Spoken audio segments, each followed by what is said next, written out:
have you raise my internet price? So I'm finding the box that my modem came in, and I'm gonna cancel that and go with a different, slightly cheaper company, and then back to Tech Savvy once they have a sale again next year. I was gonna say it's not like there's a ton of options. I mean, I feel like if I message them and say, "Hey, I found internet for cheaper elsewhere, and I used to pay less with you. Will you just let me keep that?" They'll probably say yes. Yeah, But maybe. That's like they're talking about like cartels in Canada. Like, yeah, there is a cartel in it's Canada. Just Rogers. yeah, not what you think. Mm-hmm. Well, especially with the TD thing, right?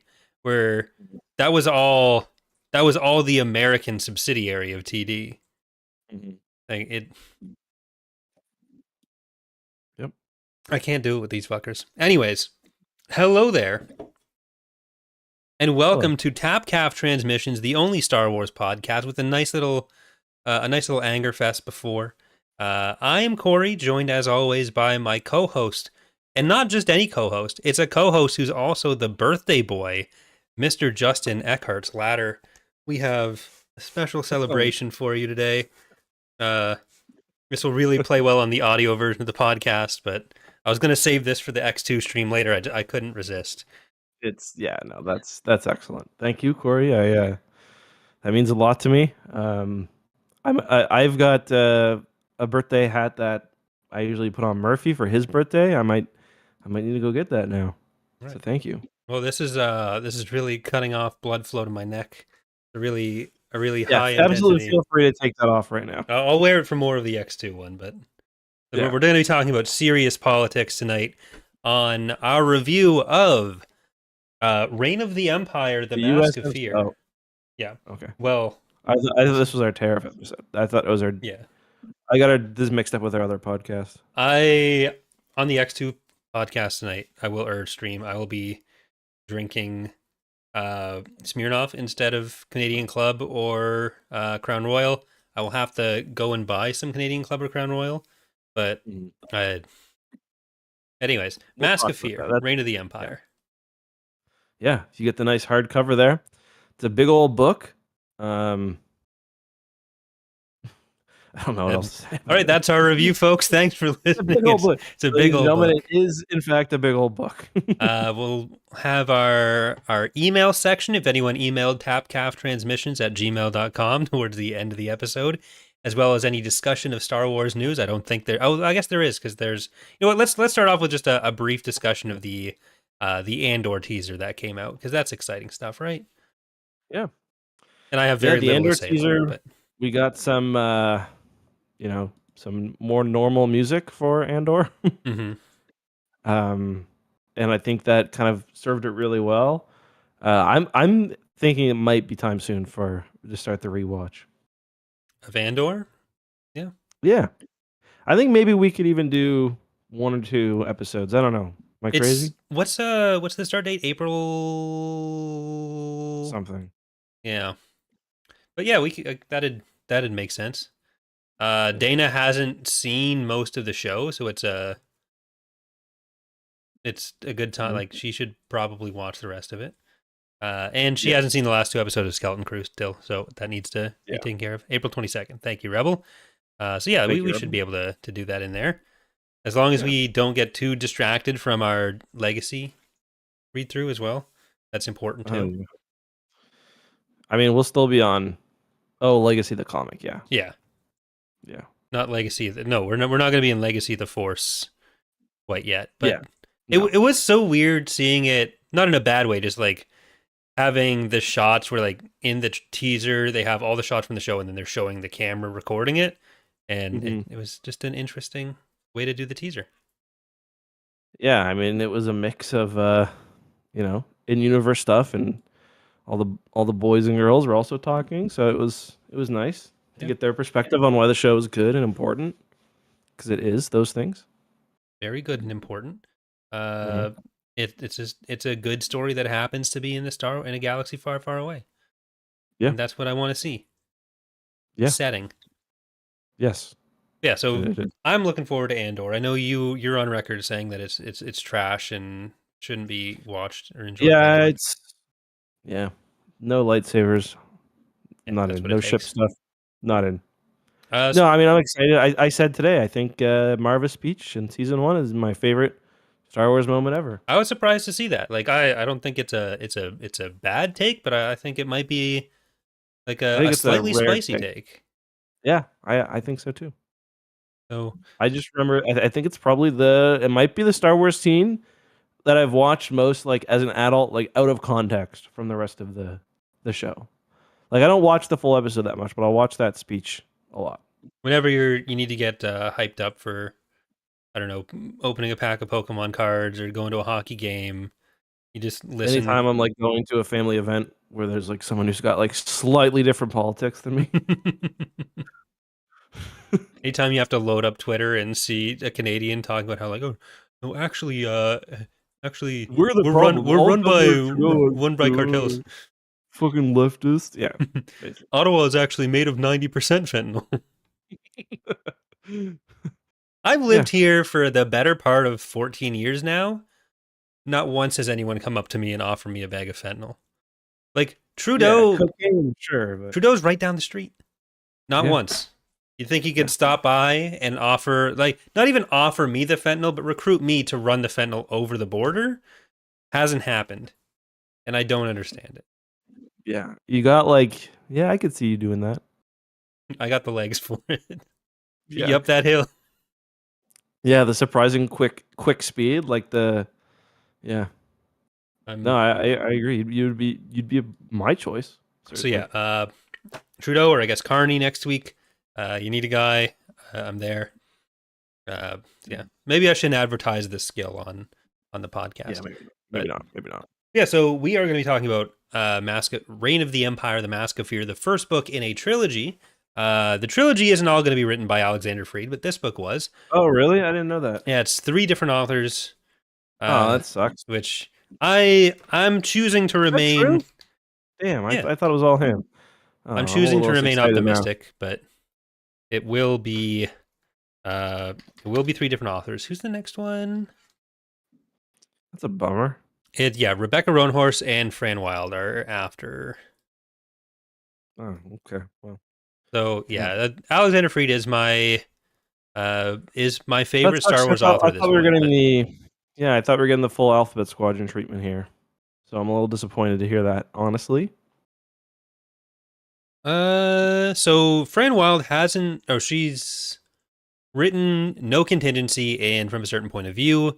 Rebecca Roanhorse has done Resistance Reborn and Dark Vengeance, the true story of Darth Maul and his revenge against the Jedi known as Obi-Wan Kenobi, which sounds like a reference to what's that fucking movie called?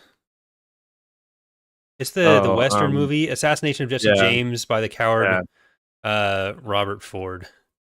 Yeah. I watched that movie with my cousin once, and the only thing I remember about it is the guy sitting on a cliff edge, or sitting like out in a field in a bathtub. Because it was, not where you expect a bathtub to be.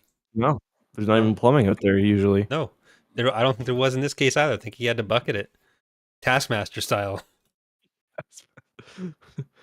Okay, well, yeah, I'm a little disappointed by that. I liked this book, but I really thought it was going to be. I was hoping it would be like an Alphabet Squadron 1, which is good, and then by the time you get to 3, it's a masterpiece. Because I will say, I really liked the beginning of this book, and I did really like the book, to be clear, but it ended up being more of an A than an S for me by the end of it, I think. That's fair. I wasn't sure how you'd feel about it. Like, I do think the ending is probably a bit weaker than the start. I read the first 2/3 of the book in like early December, and then I stopped because I wanted to wait until we were doing the podcast, and I read the last third this week.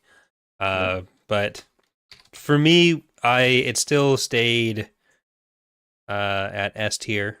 So I mean, we're gonna just spoil our ratings right now. But I've been talking about how this was gonna be. At that point, it was pretty clear where you were coming in. Yeah, I really liked it. I was expecting more, I guess, melodrama at some point, you know? Like I was I don't know, I was just expecting one other thing to kind of take it over the hump, but it was in a way, maybe it was more realistic because, so this book takes place like months into the reign of the Empire, which is definitely worth considering. So we Mon Mothma. So like everyone's trying to figure out like what is this new empire? What is different from the Republic? Like how much has Palpatine actually changed? How much do we need to resist? Because like keep in mind they're also coming to terms with the fact that the Clone Wars are now over, which is interesting. So like in a way, Palpatine has brought some stability. Most people don't Ignore kind of who started the war. yeah. Most people don't really recognize that Palpatine controlled the whole thing. Because I mean, how would they?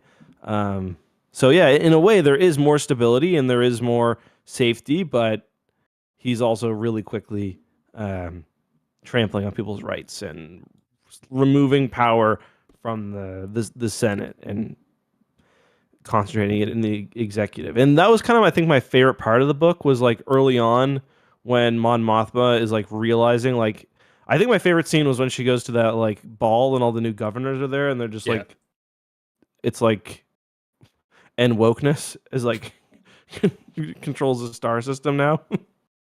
Yeah, I think one of the things it does really well is kind of take the stuff you see in episode 3 and really explore what the implications would be rather than just have it all be an event that happens that leads to the Empire and then have this like clear break with the Empire. And Bad Batch did some good stuff there as well.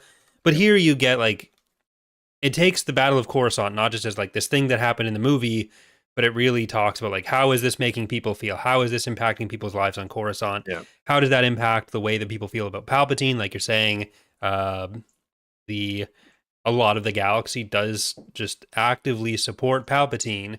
So you have by the end of the book, you have Garm, Saw, and Mon Mothma working together with Bail and Mon Mothma. You said Garm. Or yeah, not Garm. I did want to talk about that later. But Yeah, I figured you did. But you have Bail and Mon Mothma having to acknowledge like we're trying to oppose him for democratic principles, but right now he was democratically elected to the position of Supreme Chancellor, and he enjoys popular support. So they're trying to reconcile that with their opposition to him. But I think the fact that he is an emperor that has no opportunity to be taken out of office is like you could probably focus on that a bit more than they did.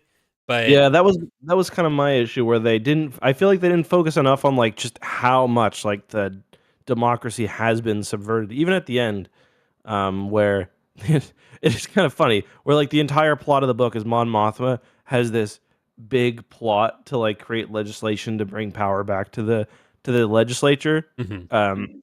It's not a very like it's not a super exciting book, but I don't mean that in a bad way. And then at the end, Massimina goes, "No."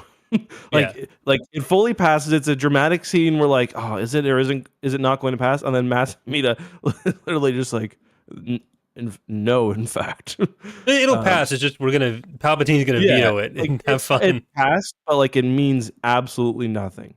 Yeah, which I thought was a nice. It did, and I don't know. Like I wanted, I guess, Mon Mothma to be a bit more. I don't know, like a bit more like I wanted that to make her a bit more militant than it did, I guess. You know what I mean? Like I wanted that to drive her a bit further than it did. yeah. Like I think we're gonna get to that, and I think by the end you do agree. kind of see her at more of that point. Like she does acknowledge by the end, like, okay, there's no bill I could pass in the Senate that's going to matter here. Like Bail and Mon Mothma are still thinking, or at least Mon Mothma especially, are still thinking like, oh, if we can put enough pressure on him, he'll have to make some kind of concession. He'll have to step down. So Mon Mothma's storyline is really this coalition building while the separatists are being reintegrated to the Empire. So that's like a big thing that's happening right now. They're trying to figure out like what are the separatists' relationship to the Empire going to be. A lot of people are upset about the separatists being allowed back in the Empire. But Mon Mothma is trying to make this Imperial rebirth bill that will curb Palpatine's power. And she thinks if she can build enough support to pass this in the Senate, by appealing to like corporate interests and to the separatists and to whichever groups she can possibly gather, that this is how you stop Palpatine. But like you're saying, at the end, she gets brought into a shuttle with Masameda to come, who like flies her out to show her this cool detention and re-education center. And he's like, no, but actually, you know what's cool? Mon Mothma asks him like, oh, does Palpatine believe anything he's saying about like this is better for security That and was funny. justice? He's like, I never thought to ask. Yeah, Masterman is a fun character. I mean, I thought he was really good in the one scene. Like, I do like how you never get close to Palpatine at all in this book. He's like, Yeah. he's fully distant. You don't even hear him like do anything as it's going on. Like it's not like Palpatine put out a new order today or anything like that. Order 67. Yeah, Order 67. It was just housekeeping, believe it or not. But yeah, I did like that. And I really I liked seeing Saw. It is interesting because you're seeing like we know where everyone's going to end up, and we know that like 18 years is going to have a really dramatic effect on everyone. We're seeing like the early point now. Yeah. This Where, is like within the first few months of course. So like we know like despite we know that despite Mon Mothma being, I called her a liberal, she's like the definition of a liberal here. Despite her being a lib, like we know she's gonna end up in a bunker at some point, like surrounded by guns and bombs. Yeah.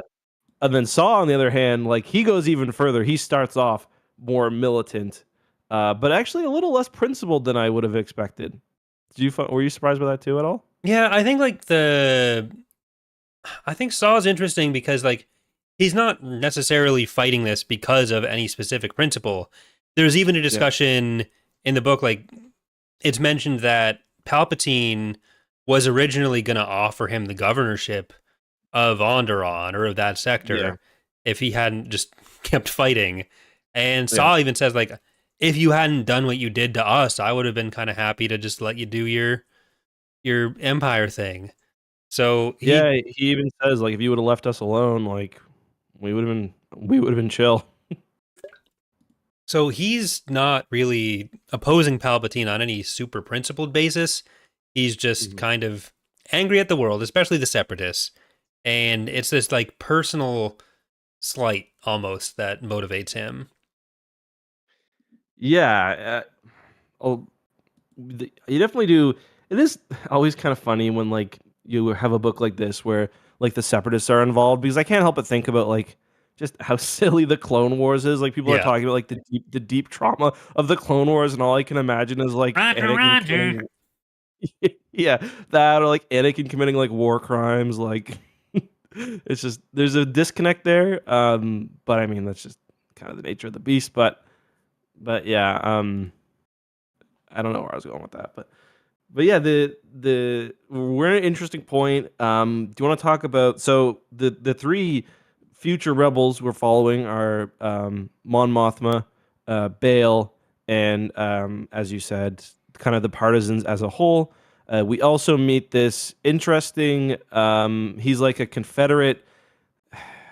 He's like a secret bio super weapon guy. Yeah, like he's like his like whole purpose is to inflict revenge if the Separatists lose. He's like a sleeper agent almost. He's basically General Grievous.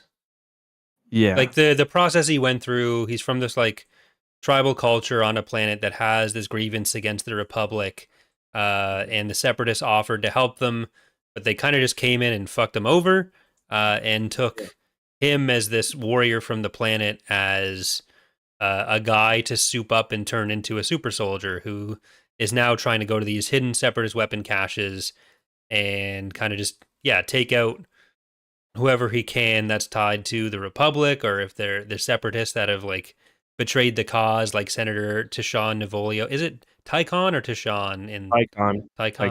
I should go with the Star Wars, not the real world pronunciation.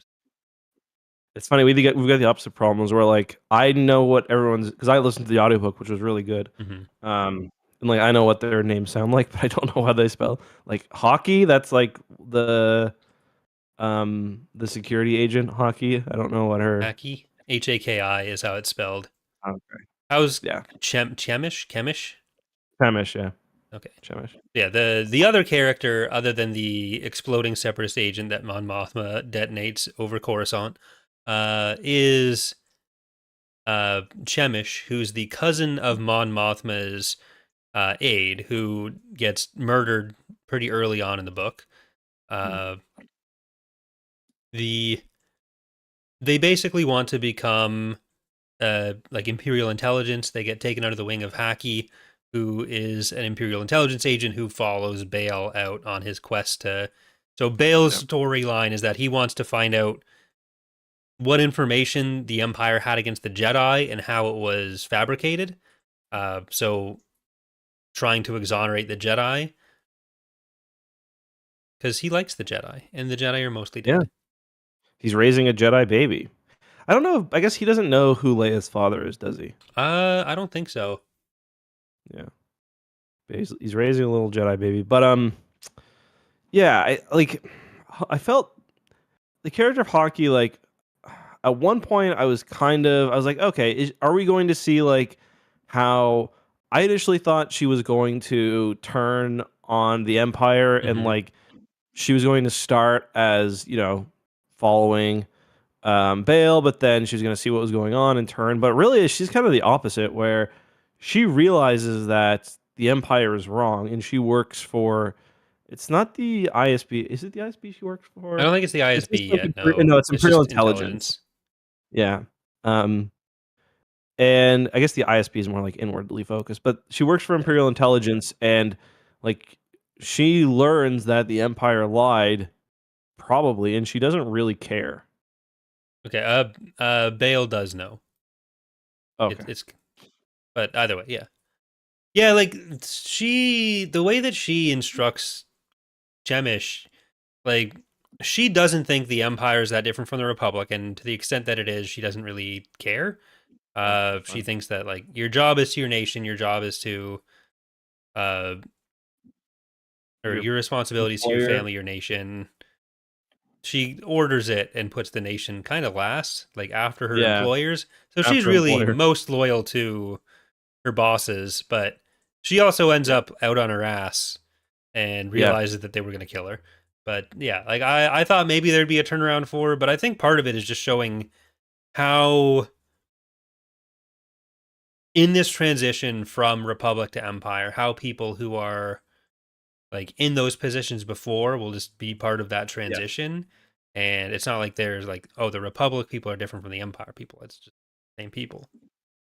Although there are also lots of youth being involved, Yeah, there's which the 4040s. Chemish gets involved with these like fascist little gangs that think they're responsible for the rise of Palpatine by like injecting that. It's basically a street gang run by Ben Shapiro taking it's kind of like the Proud Boys, honestly. yeah, taking credit for Palpatine's rise by talking about how like, oh, we got this into the culture all this time ago and now Palpatine picked up on it.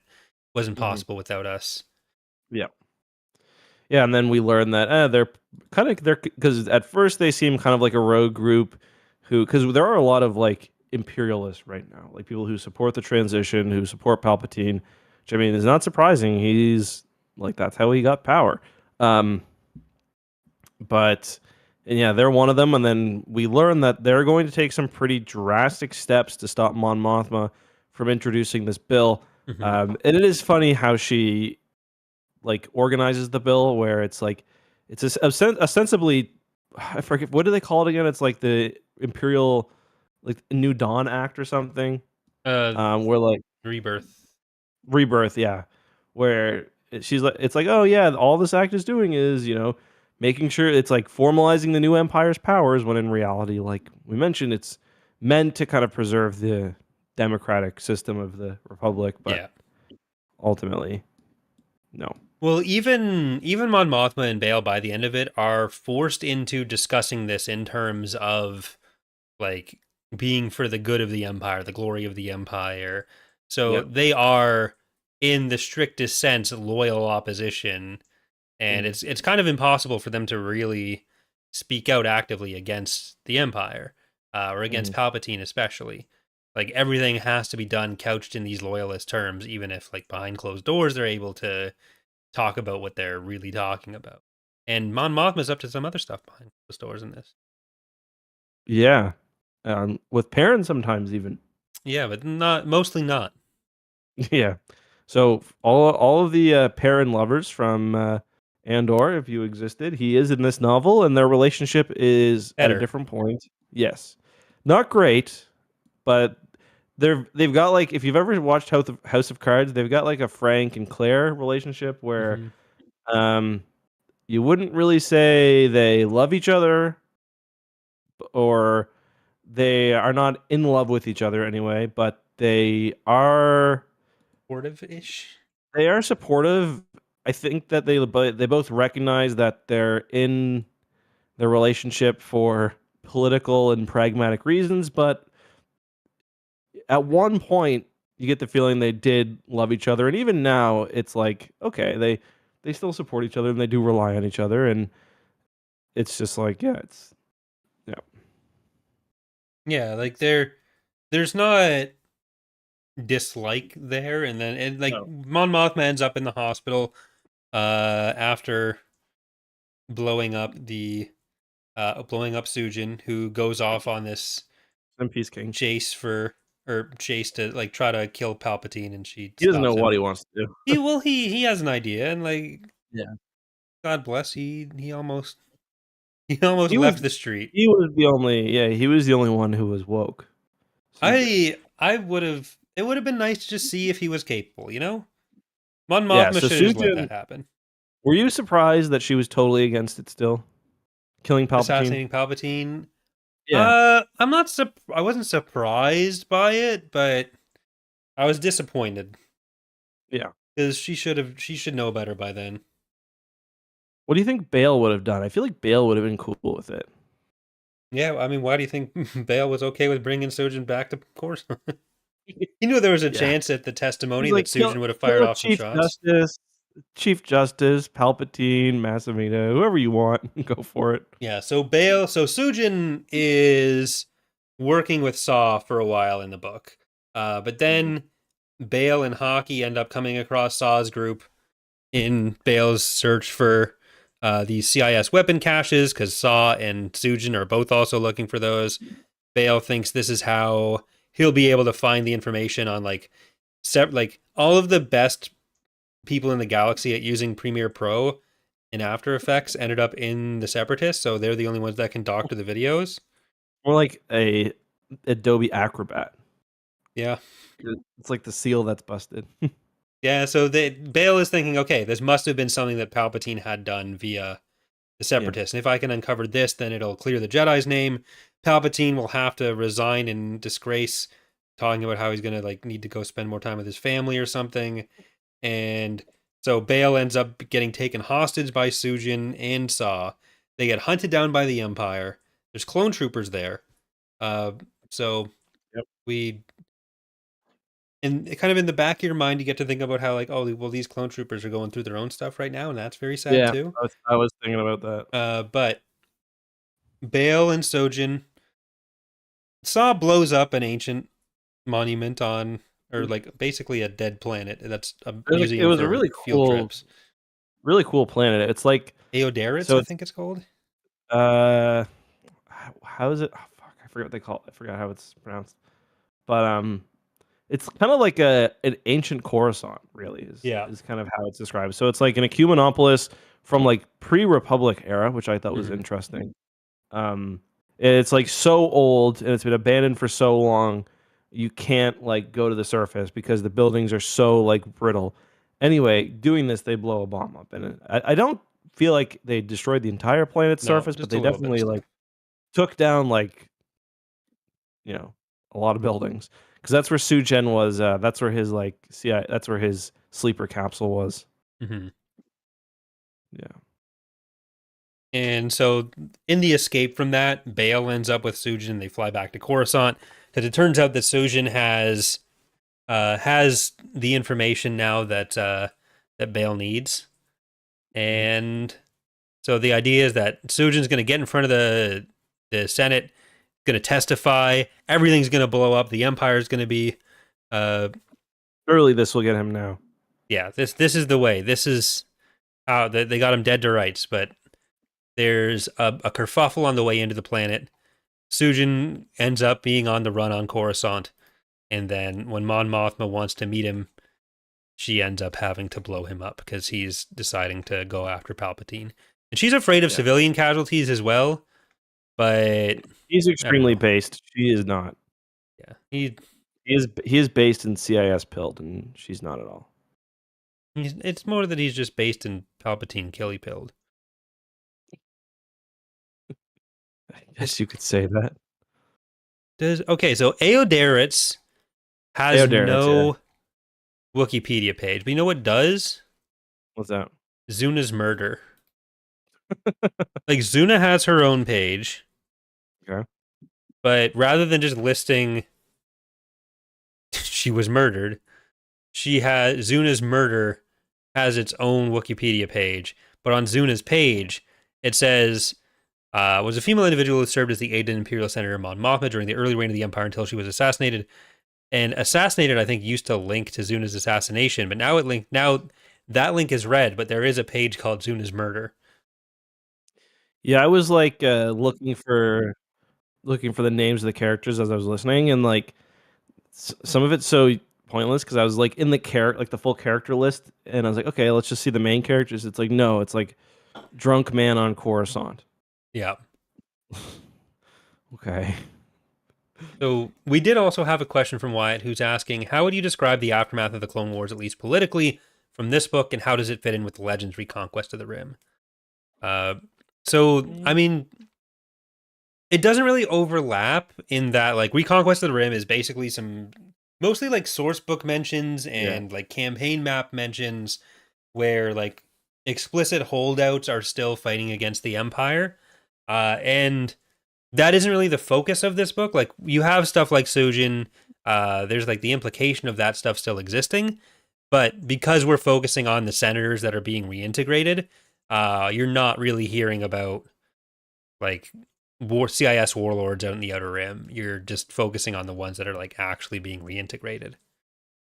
This is a much more sophisticated take on the period than you get in Legends generally.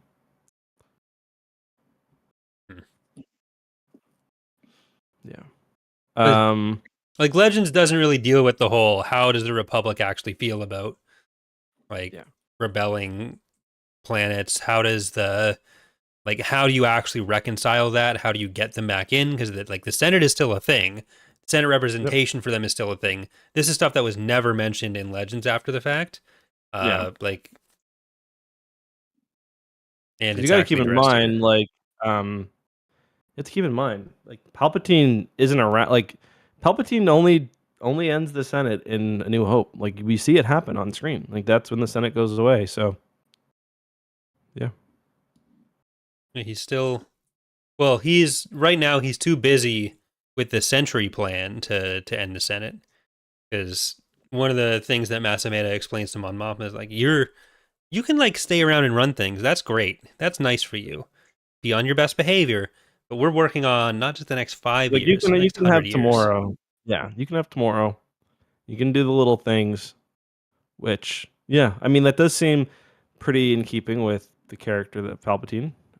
He's not really worried about, at least right now, like what the bullshit of, like, we get a good look at like what the Senate is like, even in this Imperial era, and kind of some contrasting with the Republic era, and a lot of it is she, really, I think, gives some good context of what a Senate made up of tens of thousands or millions of planets would be like, where, the people who are there, there's very few people who are there for a long time, and the ones who are kind of know each other, and the vast majority of the work is done by like 3 people. And I think that really shows how Masameda and Palpatine are able to win that support, and Mon Mothma can't. Because like Mon Mothma is working very much within the mechanics that she understands of this system that most of the galaxy by this point sees as corrupt. And like Palpatine is just as corrupt and just as part of that system, and worse in most ways, but people don't know that yet. They have this idea of him as this guy that's coming in to to overthrow that system and is on their side, even though he's mostly just working for his own power. But like you have Mon Mothma working with the Separatists, who are unpopular because they're seen as responsible for the war, or on the Separatist side, vice versa, for Republican senators like Bail and Mon Mothma. So like the Separatist planets aren't going to be happy about that either.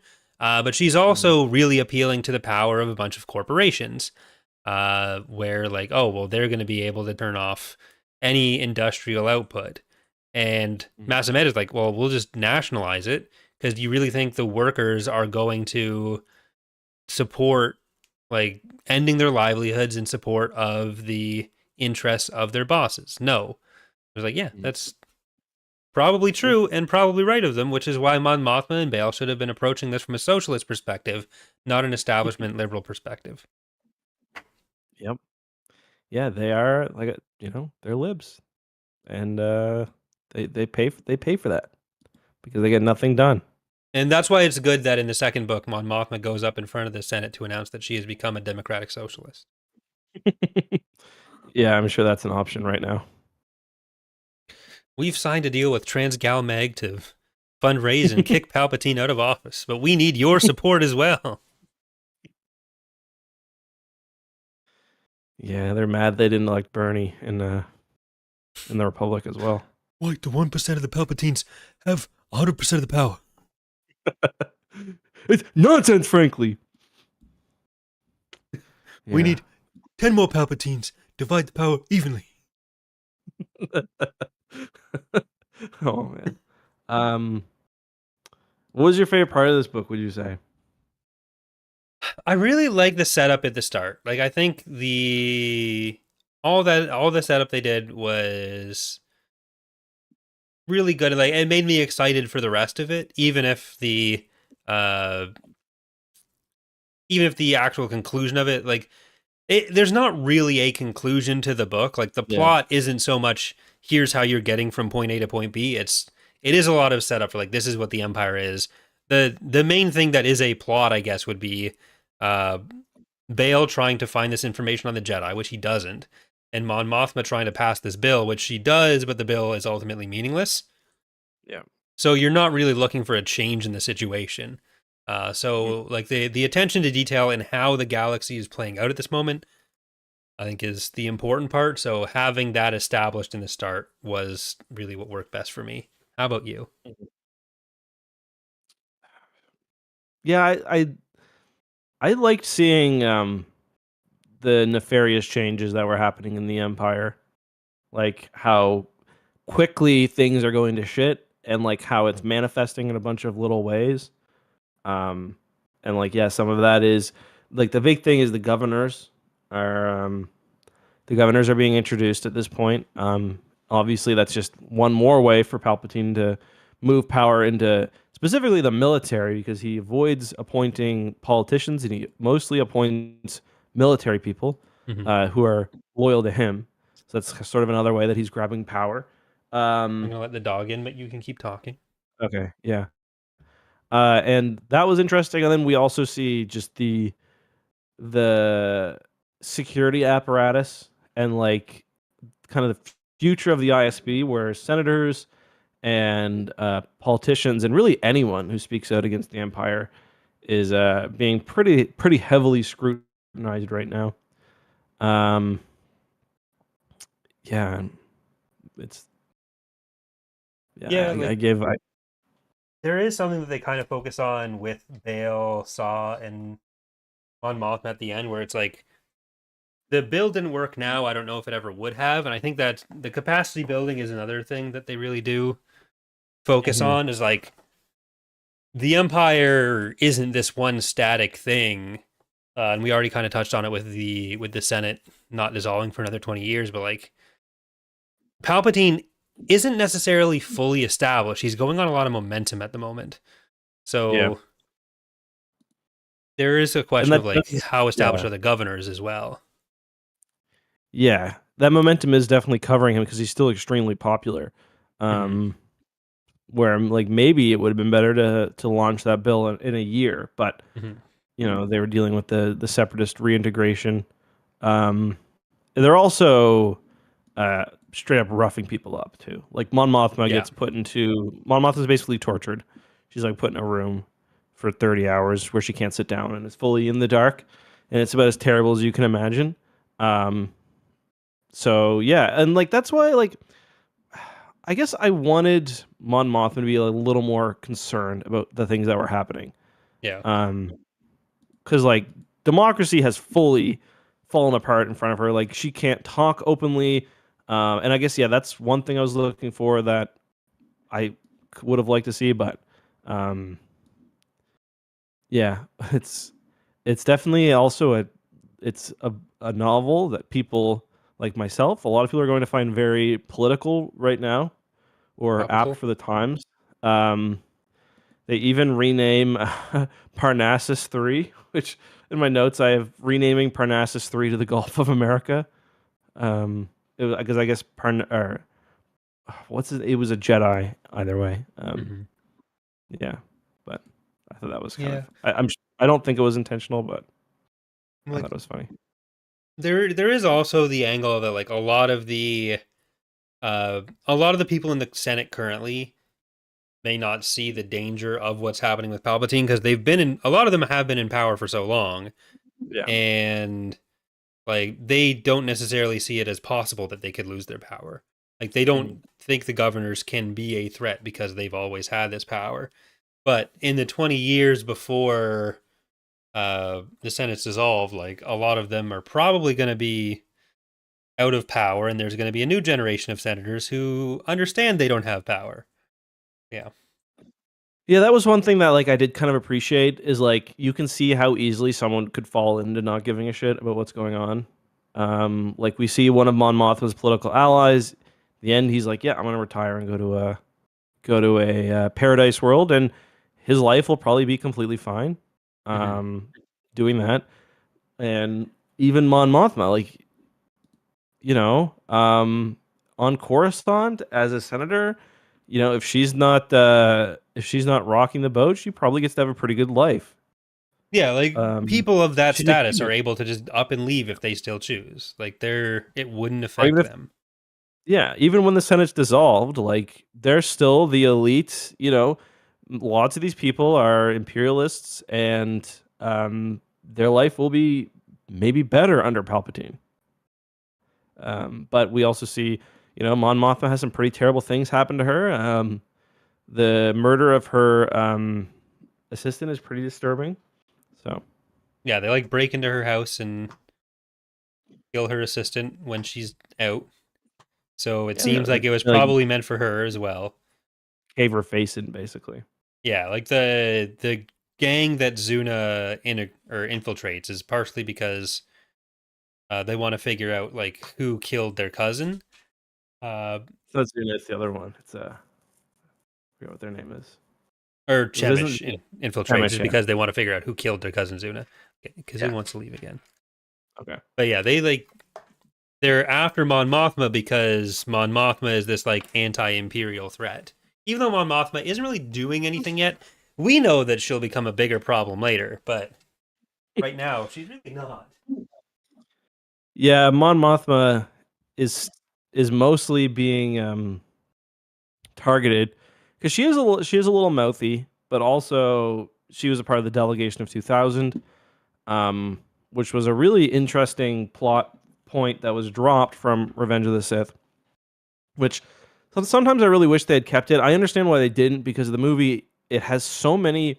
Revenge of the Sith has so many short scenes, which it will jump right between. So I understand why they didn't keep the delegation of 2000 stuff, but it was nonetheless canonized, and essentially Mon Mothma and everyone on the delegation becomes a target. Mon Mothma specifically is she's beat up right after, or she's tortured right after the formation of the Empire, not for any other crimes, just for having been a part of the delegation. Um, Yeah, they're really trying to bust up the ones that were there, so a lot just kind of filter out that were associated. yeah, because it's like it's easy to.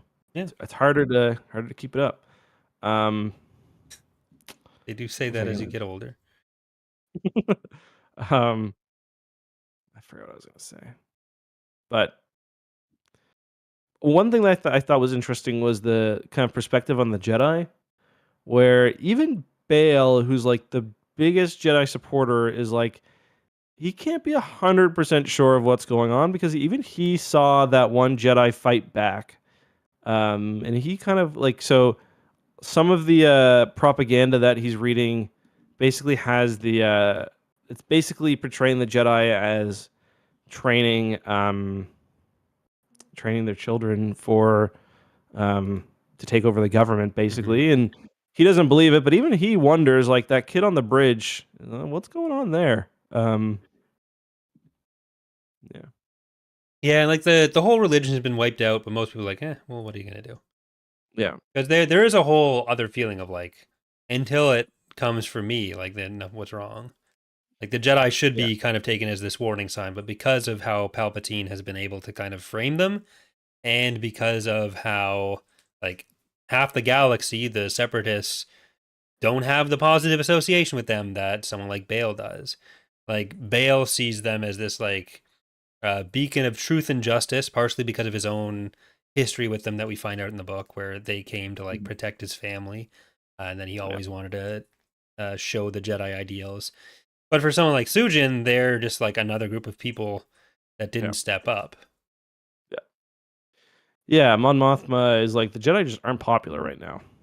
Like that's something that yeah, because the whole because like when they're strategizing, he wants to have the Jedi be the kind of the center of he wants the Jedi to be the center of kind of their efforts to take Palpatine's power away or at least challenge his authority.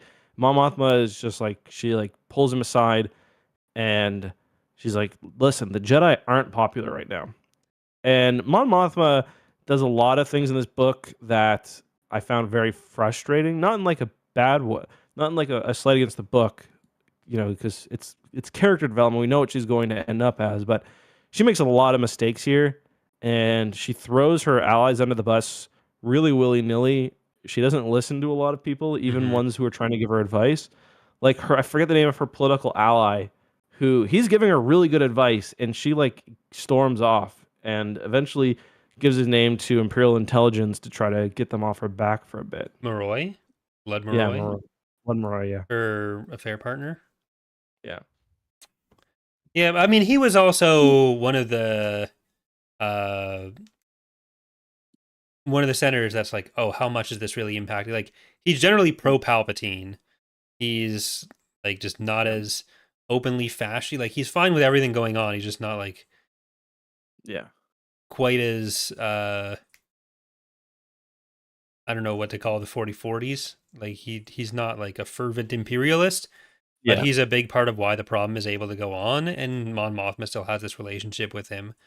Uh, but yeah, like she is still treating this like a political legislative issue where she just builds a coalition and everyone goes through and then but Yeah.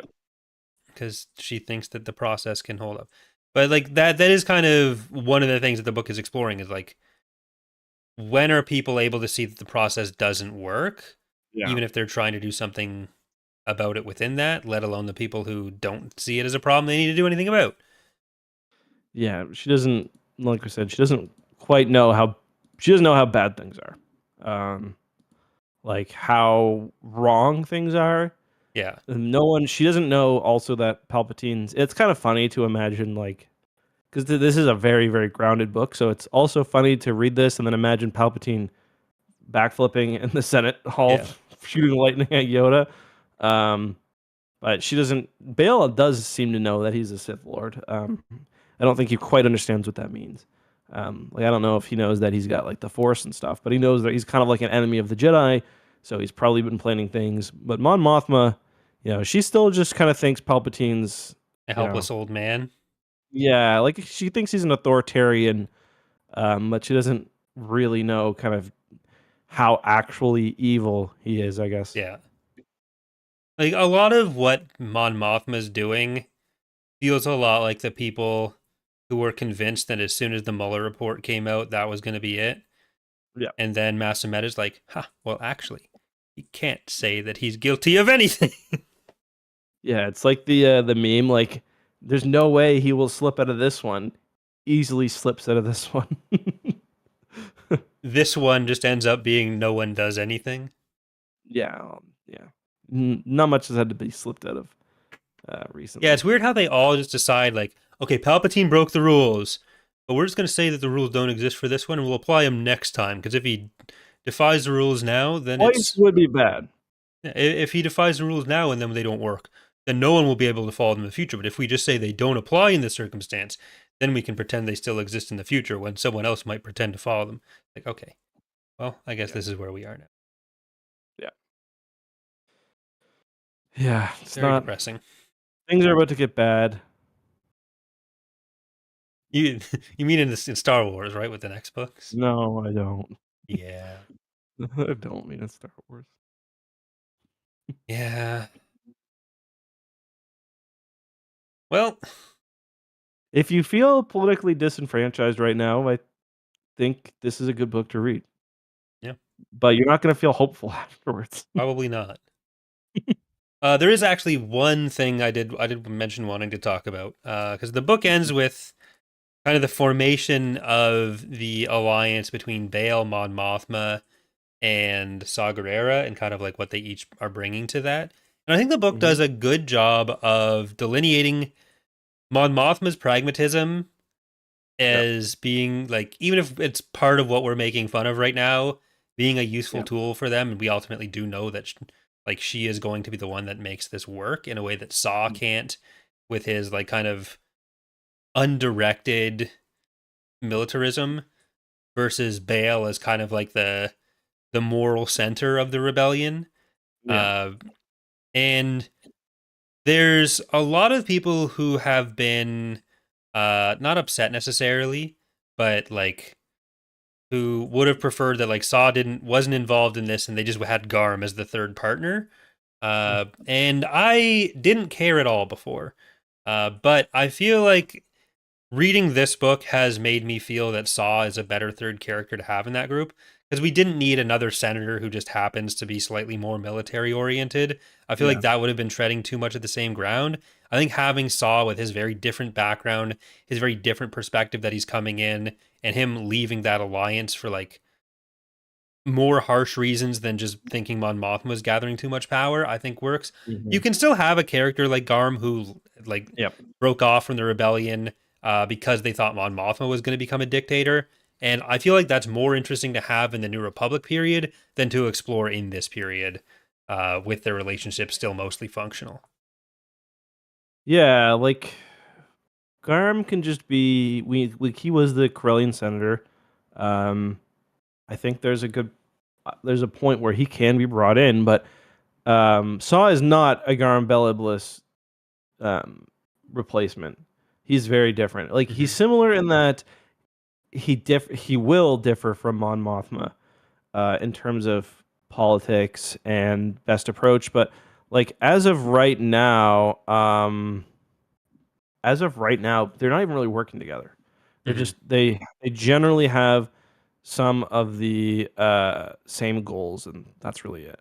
Yeah, like Luthan will be more of a partner to her.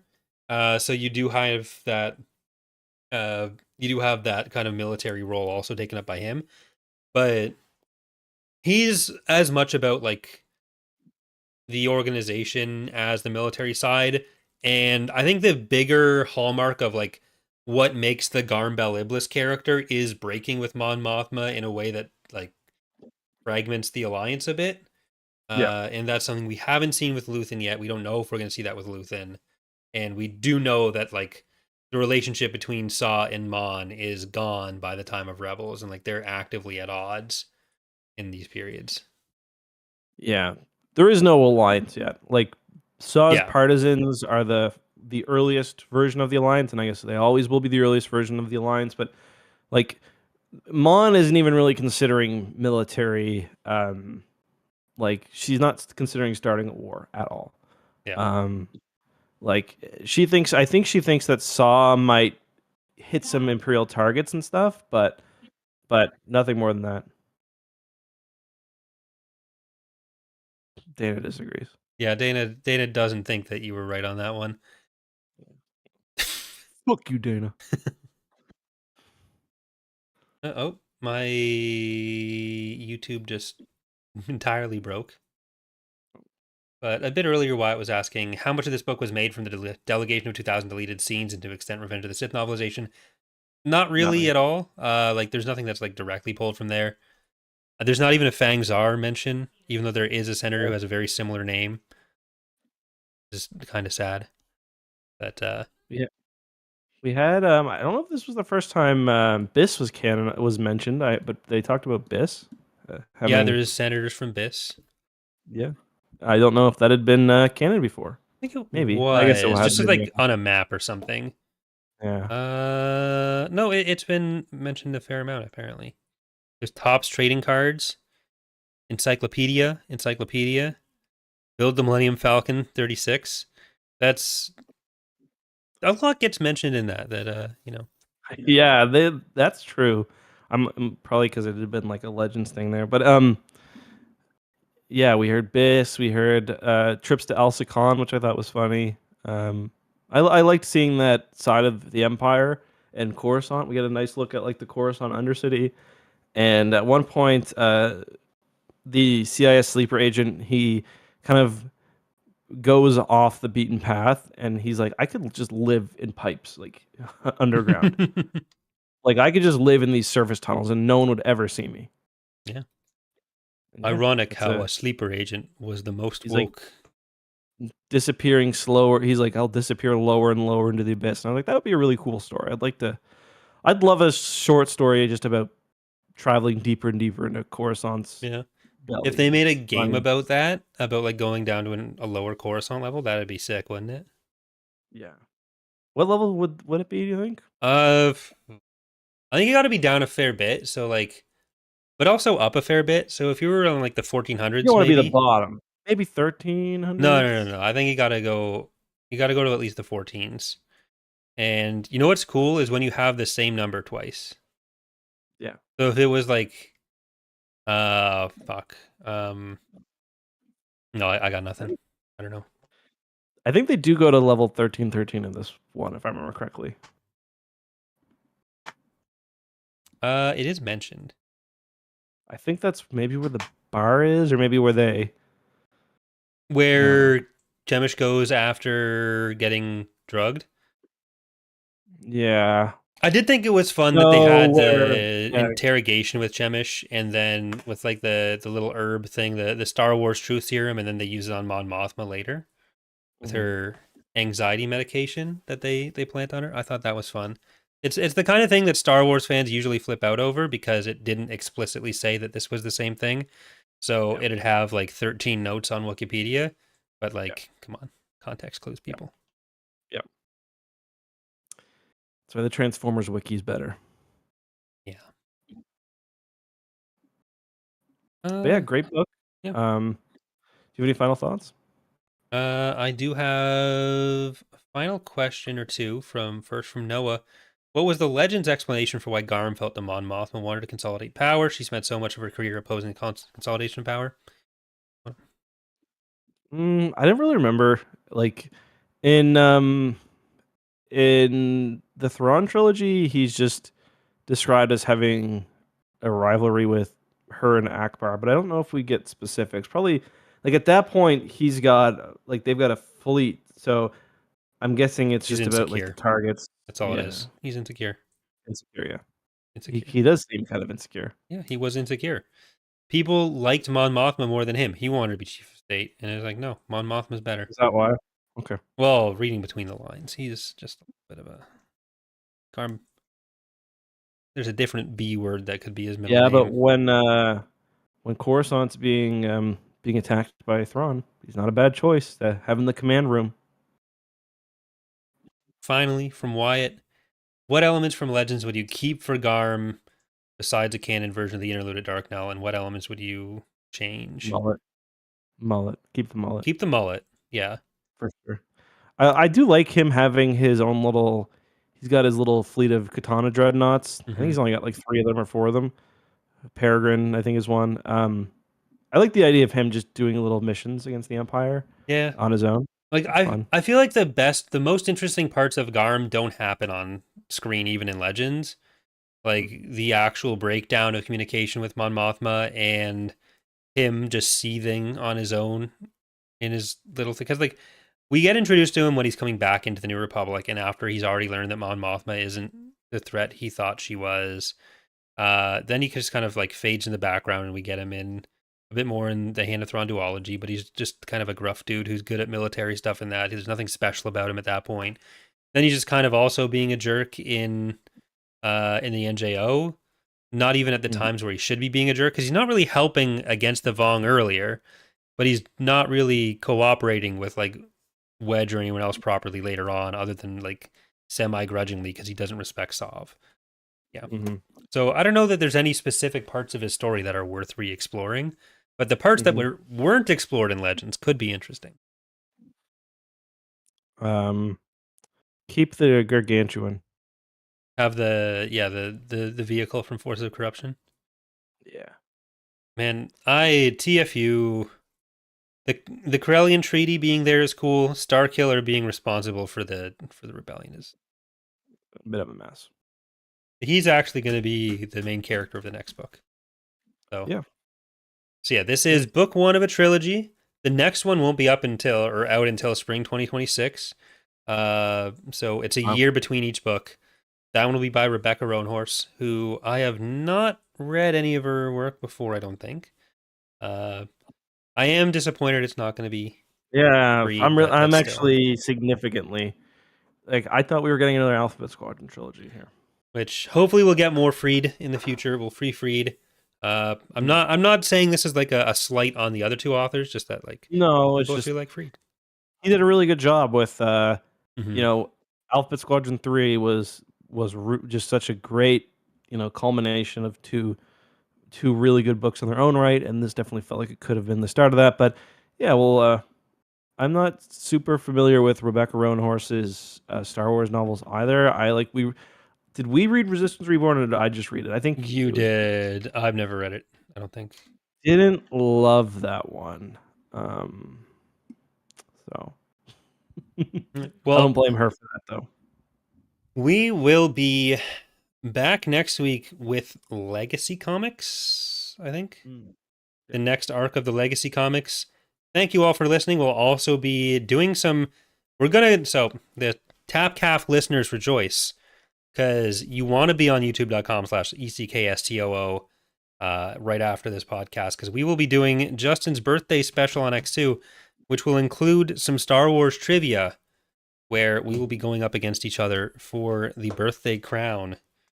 Is that what it's for? No, I just thought I'd say that as... You can use that with Kazoo on his first birthday. I don't know if his head will ever be big enough to fit. We'll use it when he's neutered. Just put it over as a muzzle. Fair enough. All right, that'll be live in a couple of minutes. Thank you all for listening. Legacy next week. Justin, say something offensive to take us out. The Z word. Figure that one out. Man, can you correct yourself there, please? The Z word. Fucking